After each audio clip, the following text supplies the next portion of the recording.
Hey everybody, hope you're okay.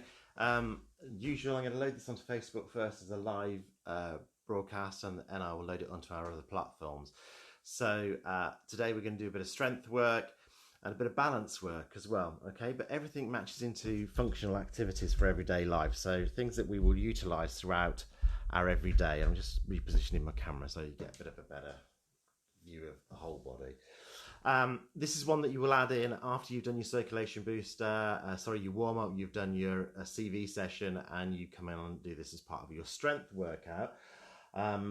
If you want to do this just as a strength workout, then please do make sure you at least do a warm up first and a cool down afterwards, okay? Make sure there's nothing around you that could be in your way. Make sure that you've got hydration available, so you've got some water available to you as well, and take a pause anytime you want to. Just keep your feet moving. If you feel at all unwell, then stop, but keep some movement into those feet, a little bit of movement into there. Okay, so as I say, I'll pop this up onto Facebook firstly, and then I'll load it onto our other platforms. So you'll have done your warm-up. You're going to add this in as either strength on its own with a cool down afterwards, or after you've done your CV workout as well. If you do this on its own, you must do a warm-up first, you must do a cool down afterwards. 3 movements about strength and balance, okay? So our first movement is going to be about coming up onto our toes. So it's balance orientated. Now have some external support available to you, all right? So I've got a hatch here that's about rib height, really, but have something available to you. You can be a work surface in the kitchen. You're going to push up onto the toes and lower down. Now have a look at the movement, if you can see my feet. Pushing up onto the toes and lowering down. The feet aren't coming out to the side, so it's a straight up, straight down motion. And if you feel yourself starting to come out to the side, stop, come back down, reset. Heels are in line with knees, knees are in line with hips. We've grown a little bit taller between our ribs and our hips, and we're lifting the shoulders up, back, bringing the shoulder blades together and pressing down. So this movement is the lift onto the toes and lower down, yeah? Use your external support if you need to, but really focus on that movement upwards and down. So we're not coming forward as we lift, we're just lifting straight up and straight down. Now, what we're going to add into that is a bit of a Superman move, okay? Because we're all super people at the end of the day, aren't we?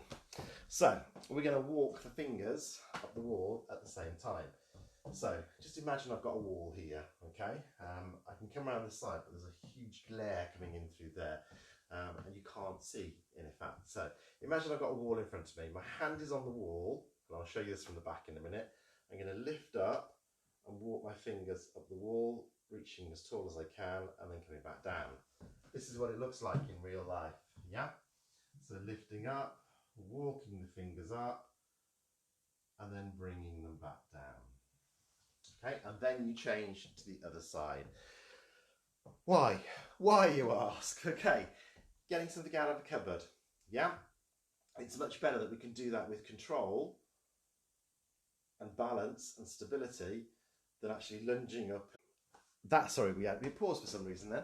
That is why we're going to do it. It's about doing things under control above our head, and it's part of improving our balance and our stability, okay? So have a go at that move. Do it as many times as you want to. Change your hand every time. If you don't feel comfortable with the arms, then just do the feet. Okay? Second move is going to be a step and a turn. So have a look.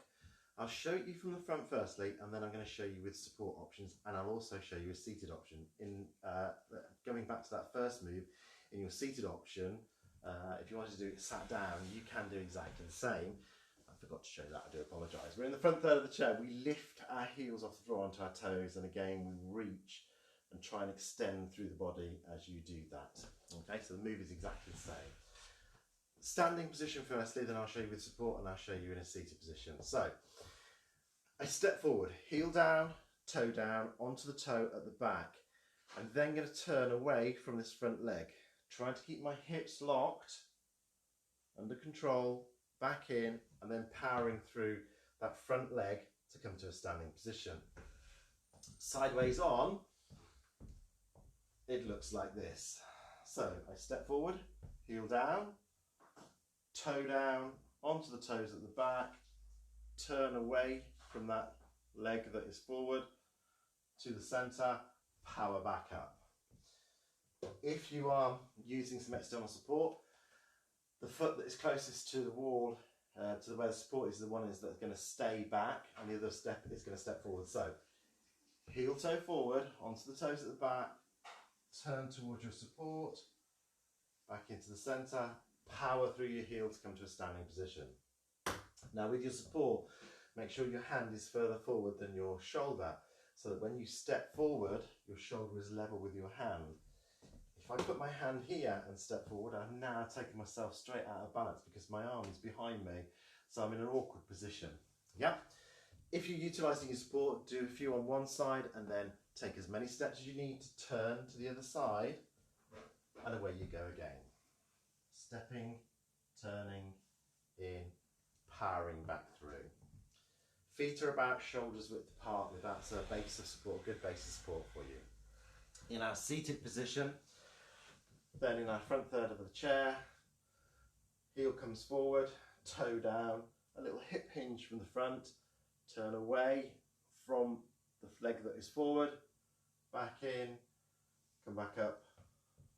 So bring yourself back to a straight position before you bring the foot in, and then exactly the same on the other side. Bottom stays in contact with the chair the whole time, so that you've got that weight evenly across both buttocks. And that's so we're maintaining a good balance of support. Okay? Move number 2. Do that as many times as you want. Have a pause of this, have a look at it, go from there. Move number 3 is going to be a press against the wall. So, hands wider than our shoulders, feet on the floor. Yeah. Bring myself in, keeping the heels down on the floor, and then pushing back up to an upright position. So hands here are coming forward and then back. We're bringing the head in towards, so if I show you here, I'll do it with one hand on the wall and one hand imaginary. There we go, look. From there, I'm coming forward towards the wall and then I'm pushing back. Okay, you can use a work surface. So I've got my hatch here, which is about rib height. So this is quite a good height for me. Coming forward and back. Feet width-wise to where you feel comfortable. You don't want it too wide, okay? Probably no wider than shoulder, and you definitely don't want to be tiny like this. We don't want to be right in. We want to be about here, about hips width or a little bit wider. In our seat, then what you can do is have the wall in front of you, or here.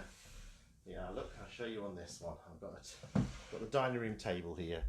So if I change the camera slightly for you, you can see the position here. So from here, I've sat in the front third of my chair. I've got my dining room table in front of me.